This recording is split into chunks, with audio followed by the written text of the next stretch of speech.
look middle-aged, and they pat me a lot in a very patronizing manner, for no apparent reason. I'm not going to ask them why they pat me. I'll take all the affection I could get from them, any way they're willing to dish it out. But another sign of change is a sudden desire to take smaller children on excursions. My granddaughter, Sarah, and I went on an adventure that sounds like the title of a B-grade children's storybook. Grandfather and granddaughter go to the zoo. First time. And we saw the lions, the tigers, the elephants, the giraffes, the kangaroos, the gorillas, the monkeys, all the rest. Every single living creature the zoo had to offer, and maybe even some possible dead ones. But for all my... Oh, Sarah, look at them! What Sarah was most interested in were the pigeons that hung around the concession stand. What Sarah liked most about these pigeons was that she could almost reach them, but not quite. No matter how carefully or cautiously or quietly she approached, the pigeons always managed to stay just one small step further out of reach. The space between Sarah and the pigeons moved in concert, and she spent most of our time at the zoo trying to close this distance. All the other animals at the zoo were over there, behind bars or glass or moats, in another world. But the pigeons were over here, in her world, and they would be made even more real if she could just get her hands on them. Well, what would you do with it if you ever actually caught a pigeon? You didn't know. Possession was not in the plan, just reaching for the pigeons was all that really mattered to her.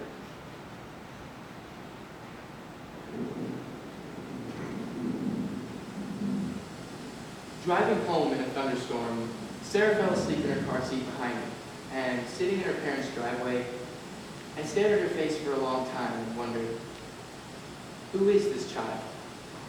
I want to know her. Now that I'm older and wiser, have the time and patience I never had as a father, I will approach Sarah as she approaches the pigeons, carefully, cautiously, quietly, and wonder as she does how one can be so close, yet so forever far away at the same time. Sarah is not mine, and she never will be. There are 2 people in this world who think of her as their daughter, and 4 people in this world who think of her as their granddaughter, but Sarah belongs only to herself. There will always be this moving space, this untraversable distance between us that must be treated with respect.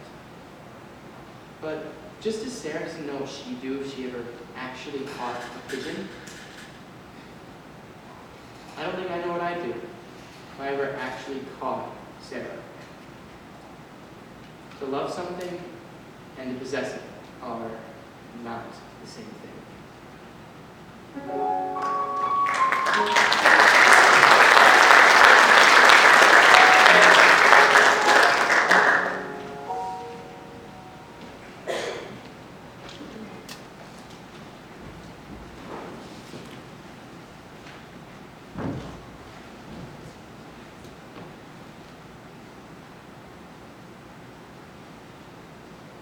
So, what do you do? What do you do? Your basic cocktail conversation, fill in the blank marked occupation. Careers way demanding details of your social standing. Describe your daily grind. Say what you're paid to do. Know who you are. And how to deal with you. When I ask people what they do, I usually get a little piece of stiff paper like this. It summarizes their identity. Name, company, title, address, lots and lots of numbers. Phone, telex, email, beeper, and fax. A business card. I debated for a long time about getting one for myself.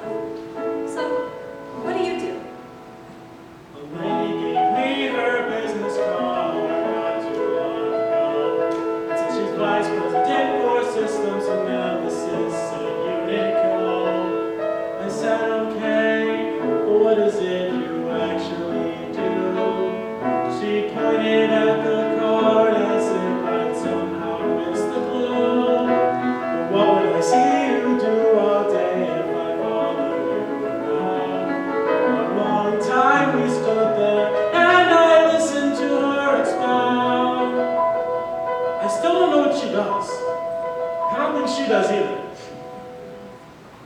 do? I can't describe in a word or two the sum total of what I do.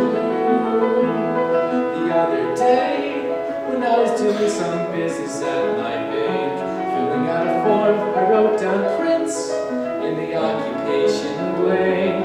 Why not the other day, my wife had said, sometimes you're the real Prince, and you know what?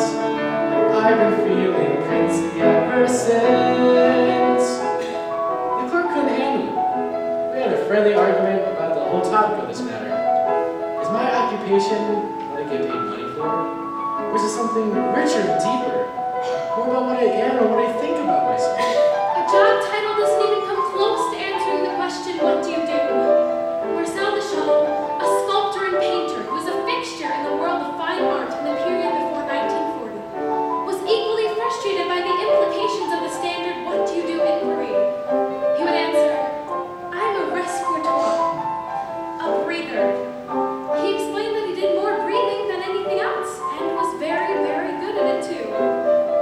After that, people were usually afraid to ask him what else he did. I know. We can't go around handing out 200-page descriptions of our lives every time somebody asks what we do. But a job is not the same as a life. What if we use the word occupation to mean whatever makes us feel happy or useful to the human endeavor? Making a living and having a life are not the same thing. Living the good life and living a good life are not the same thing. So, what do you do? What I do is literally how I spend my time. In my life, I figure I've spent 2,500 hours brushing my teeth, 30,000 hours in traffic, 35,000 hours eating, 217,000 hours at work, 870,000 hours just coping with odds and ends, filling out forms, paying bills. getting dressed and undressed, being sick. When you add it up, there's not a lot of time to spare. You have to fit the good stuff in somewhere. So now, I have a business card, and I finally decided what I should put on it. Just one word: Evelyn. That's my occupation, no apology. To be the most Tyler. Evelyn Carter. I can be, which means being a daughter, mother, sister, aunt, who is also a neighbor. confidant, Dreamer, wisher, laugher, singer, painter. Doctor, burger slinger, and on and on and on. I am a living miracle, so are you. A vocal three-ring circus, that's what we do.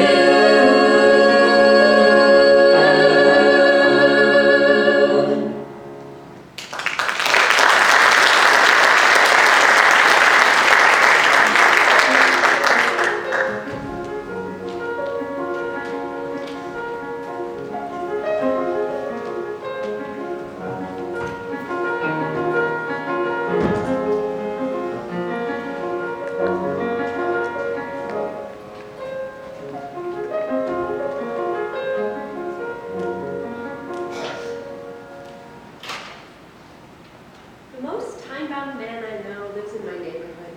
He's always in a hurry and always late. Always harassed and fuzzed out. I'm not exactly sure what he does for a living, but it seems to involve buying and selling something downtown. He's a businessman. His choice of appropriate transportation is a brand new Range Rover, a vehicle built by the British for high adventure in the wilds of Africa. It is equally capable in quicksand, steep canyons, and blizzard conditions. It can outrun a lion and take a rhino charge head-on. This particular Beltmobile is equipped with a winch, a gun rack, a CB radio, as well as an impressive stereo system, a fax machine, and a coffee maker in the glove compartment.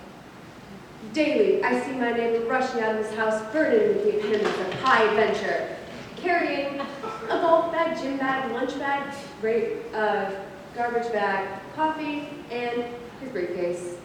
About the briefcase. It is made of the purest, unblemished felting leather. The hides of 4 carefully selected cows that gave their lives that he might have this talisman of success. It has solid brass fittings, a combination lock, and his name in Boston gold. So it's a Tuesday morning around 7 o'clock this fine day in June, when a neighbor lady and I hit the road for work around the same time. She's a social worker from the Episcopal Church and drives a 10-year-old Ford, just give me there, give me back, please God, sedan. And I drive a 1952 GMC, go ahead and hit me, pickup truck. At the same time, the owner of the Range Rover rushes up. His life is leveraged to the max these days, and his mind is in 3 continents at once. He's in no mood for small talk. He grunts at us as he loads his lorry for the expedition downtown to the front seat and cranks the mighty engine like he's on the pole of the Indianapolis 500. Uh-oh, he's left his coffee cup and briefcase on the roof of the Range Rover. And there they remain as he rolls away. To the rescue comes a nice lady social worker from the Episcopal Church. She chases after him, urgently honking her horn, which he ignores because he's already on his cellular phone talking to London. Finally, her unceasing honk, honk, honk, honk, honk Gets the best of him. He throws his phone to the floor of the car, leans out the window, and displays the middle finger of his left hand. But the nice lady is focused on her restoration and honks on, all begging him to stop. I, in the meantime, driving close behind as a kind of third float in this little parade. Likewise, try to get his attention with my awooga horn, salvaged out of an old Model A. The combination of honk, honk, honk, honk, honk. And awooga finally gets his attention. He slams on the brakes, flings open the car door, and tries to get out without first unlatching his seat belt. At the same moment, his morning cup of coffee slides off of the roof, bounces off of the hood, and smashes into the street, followed by his brass-bound briefcase, which slides across the hood with a nails-on chalkboard-like screech and flops into the street on top of the broken coffee cup. The dear lady, mission accomplished, coasts along the scene slowly, smiles, waves at her neighbor dangling from the clutches of his seatbelt, and sings out, Have a nice day. And no, she did not, as you might anticipate, run over the briefcase. No, she did not. I did. Everyone and I meant well. It's not always easy doing good. When I told the nice lady social worker about running over the briefcase, she grinned. As I say, none of us is pure. Did I run it over on purpose? I'm not sure. But